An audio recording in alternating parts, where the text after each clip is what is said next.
Hey everyone, welcome to this video. If you are thinking or if you are worried about virus for your Windows 10 or 11, no worry. Windows has a settings that helps to block dangerous apps before they harm your computer. So in this video, I am going to show you how to set that. So let's get started. So first of all, open this Windows or Start menu and search here Windows Security, or maybe search only security, and you can see there is the option Windows Security. Open this by clicking here. After that, you can see there is option App and Browser Control. Now click on this. You can see there is option Reputational Based Protection. Now you have to open these settings.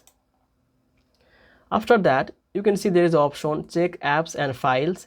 If in your computer this is turned off, then please make sure that it is turned on by clicking here, and that's it.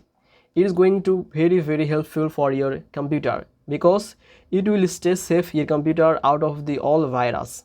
And hit the like button if you think this video was helpful for you, and don't forget to subscribe this channel for more tips. I will see you in the next video.